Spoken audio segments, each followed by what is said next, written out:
예. 수고하셨습니다. 다음은 존경하는 김종민 의원님 질의하시기 바랍니다. 예, 충남 논산 계령 금산 김종민입니다. 저는 우리 추미애 후보자님께 검찰개혁 관련돼서 말씀을 좀 드리려고 합니다. 제가 말씀을 드리는 내용이 좀 많은데 시간 내에 말씀드릴 수 있을지 모르겠습니다. 필요하시면 메모를 좀 해주시고 이후에 장관에 임명이 되시면 우리 윤석열 총장과 우리 검찰에게 지금 제가 말씀드린 이 당부와 이 내용을 반드시 잘 전달 내지는 지휘해 주시기를 꼭 부탁드립니다. 중간에 말씀 주실 게 있으면 말씀 주시고요. 또 끝나고라도 말씀 주시기 바랍니다. 검찰개혁이 이렇게 국민의 뜨거운 요구가 됐던 적은 없습니다. 아마 전 세계에서도 이런 경우는 없었을 겁니다. 국민은 검찰 권력을 민주적으로 통제해야 된다고 말씀하고 있습니다. 첨예한 논쟁이 벌어지고 있습니다. 이 논쟁과 시비는 정리가 돼야 됩니다. 그런데 이 정리하려면 저는 헌법 정신으로 가야 된다고 봅니다. 지금 국민들이 이걸 논리적으로 설명을 안 해서 그렇지 지금 현재의 검찰이 헌법적으로 헌법 정신에서 이탈해 있다. 헌법 정신에 위배돼 있다. 이런 판단을 가지고 목소리를 높이고 있다고 저는 생각합니다. 이 국가 공권력과 헌법에 대한 기본적인 원칙을 꼭 우리 장관이 되시면 검찰에게 꼭 전달해 주시기 바랍니다. 민주공화국은 국가가 아니고 국민을 중심으로 하는 나라입니다. 민주공화국의 헌법은 국가가 아니라 국민을 위한 헌법입니다. 국가의 공권력을 어떻게 하면 국민에게 피해가 주지 않도록 하는 게 헌법입니다. 그래서 국가의 공권력, 입법, 사법, 행정 모든 공권력은 국민의 주권으로부터 위임에 의한 것임이 헌법에 나와 있고요. 그리고 어떠한 공권력이라 하더라도 국민의 기본권을 침해할 수 없도록 규정해 놓은 게 헌법 정신입니다. 그래서 국가 공권력은 근본적으로 국민의 기본권을 침해하는 거 아닙니까? 그래서 이게 최소화해야 된다. 이게 헌법 정신이에요. 맞죠? 네. 저는 제가 국회의원 돼서 깜짝 놀란 게요. 입법을 많이 한 사람을 상을 주더라고요. 입법은요. 국민의 기본권을 침해하는 겁니다. 많이 하는 게 좋은 게 아닙니다. 꼭 필요한 것만 입법해야 되죠. 사법도 마찬가지 아닙니까? 재판 많이 열리는 게 좋은 건가요? 저는 행정도 마찬가지라고 봅니다. 인허가 많이 하는 게 좋은 게 아니죠. 대표적인 게 수사입니다. 수사라고 하는 공권력이 국민의 기본권 중에서 가장 본질적인 기본권이 신체의 자유를 침해하는 거 아닙니까? 이게 절제돼야 되지 않겠습니까? 우리가 보통 입법에 대해서 과잉 금지를 강조합니다. 입법에 대한 과잉 금지는 당연히 국가의 공권력 모든 행위에 대해서 적용돼야 되죠. 특히 수사에서의 과잉 금지는 너무나 중요합니다. 수사하는 사람들이 본질적으로 과잉하게 돼 있습니다. 왜 수사행위라는 게 수사 대상자를 기본적으로 의심하는 데 출발하지 않습니까? 그 대상자의 죄를 입증하는 게 수사하는 사람의 목표 아닙니까? 기본적으로 과잉하게 돼 있어요.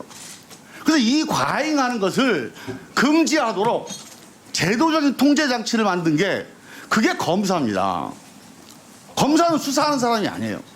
수사가 가질 수 있는 필연적인 기본권에 대한 침해를 사법적으로 통제하기 위한 사법적 통제기관입니다.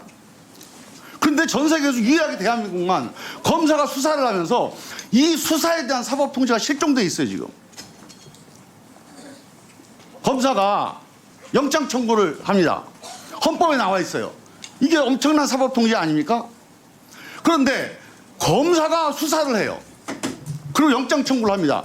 이 수사하는 사람의 영장 청구 욕심, 이 욕망, 이걸 사법적으로 통제할 수 있습니까? 그러면 그 사람이 기소도 합니다. 기소하면서 정말 이게 법에 어긋나는 건지를 가려내서 판사한테 갖고 가는 거, 이 절제된 법률가의 전문적인 이 행위를 그 수사한 검사가 할 수 있겠습니까?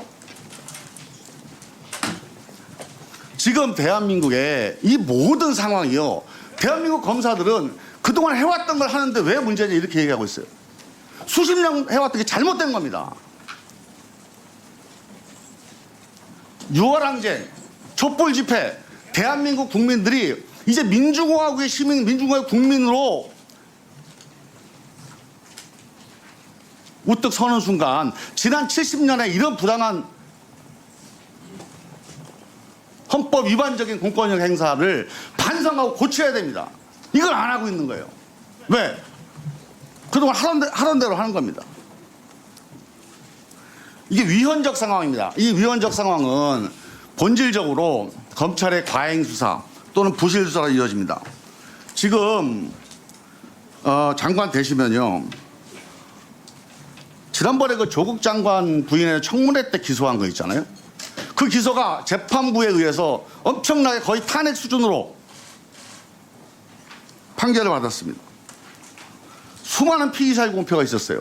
이 과잉 수사, 여기에 또 패스트트랙, 한국 땅에 대한 패스트트랙 수사는 전혀 이루어지지 않고 있습니다. 지금 몇 달째 기소가 안 되고 있어요. 이런 부실 수사, 검찰 자기 식구들은 또 감싸게 하고 있는 거, 이거 전혀 지금 국민들한테 소상하게, 조국 딸 표창장 사건만큼만 수사해도 지난 우리 검찰이 이렇게 잘못했습니다, 우리가 수사 못했어요, 앞으로 잘하겠습니다, 그럼 얼마나 좋습니까? 왜 그걸 안 하죠? 한번 물어보세요, 가서. 왜 이렇게 안 하는지. 지금요, 이 검찰이 수사를 하는데 사법통제가 실종되어 있습니다, 제도적으로. 왜? 검사가 그걸 해야 되는데 검사가 수사를 하니까요. 조직을 나눠서 수사부가 있고 기소부가 있는 것도 아닙니다, 지금. 그러면 지금 현재 제도로는 유일한 방법은 검찰총장밖에 없어요, 지휘할 사람이. 청와대 민정수석실도 못합니다. 국회도 못해요. 개별 사건에 대한 사법통제를 못하게 되어 있습니다. 유일하게 검찰총장만이 이 개별 사건에 대한 수사 지휘를 할 수가 있습니다. 사법 통제를 할 수 있어요. 근데 우리 윤석열 총장이 이걸 안 하고 있어요, 지금. 이 윤석열 총장이 이걸 안 하는 거를 어떻게 고쳐야 됩니까? 법무부 장관이 검찰총장에 대한 수사 지휘를 통해서, 사법 통제를 통해서, 민주적 통제를 통해서 반드시 고쳐야 됩니다. 이건 개별 사건의 수사 방향에 대한 문제가 아니고요. 지금 검찰권 행사 전체가 지금 헌법의 노선으로부터 이탈해 있다. 이 점에 대해서 정말 심층적인 논쟁을 해야 됩니다. 그래서 검찰의 명예를 위해서도 왜 이렇게 욕먹고 검찰을 합니까? 국민 반이 지지한다고요? 아니, 국민 반이 공격하는 그런 검찰이 어디가 있습니까? 대한민국 어떤 검찰도 국민이 반반 나눠서 찬반 있었던 검찰은 없었습니다. 제가 말씀드린 내용을 우리 장관 후보자님께서 장관 임명되시면 검찰에게 이 헌법적인 정신이 우리 검찰개혁의 핵심이라고 하는 점, 이 점에 대해서 필요하면 토론도 하시고 인사를 통해서, 감찰을 통해서, 구체적인 수사 지휘를 통해서 꼭 반영해 주시기 바랍니다. 네, 위원님의 이 고견 또 평소의 소신 잘 들었습니다. 사실 인권 옹호 역할은 법무부의 중요한 역할 중에 하나입니다. 인권 옹호를 중점에 두고 절제된 검찰권 행사가 필요한 시점이라고 생각이 됩니다. 위원님께서 지적하신 과잉 수사나 부실 수사를 통해서 국민의 신뢰가 실추되고 있는 상황에서 이를 극복하기 위한 여러 제도들이 오늘도 국회에서 논의될 줄로 사료됩니다. 아마도 공수처법도 위원님이 지금 지적하시는 문제를 해소하는 데 어느 정도 도움이 되지 않을까 생각합니다.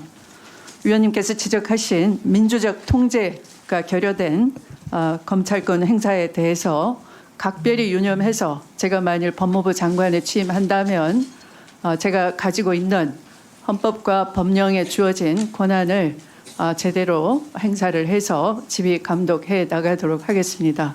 감사합니다. 수고하셨습니다. 저 후보자님 질의 시간 끝난 뒤에 하시는 답변은 가급적이면 간단하게 마무리해 주시기 바랍니다. 네.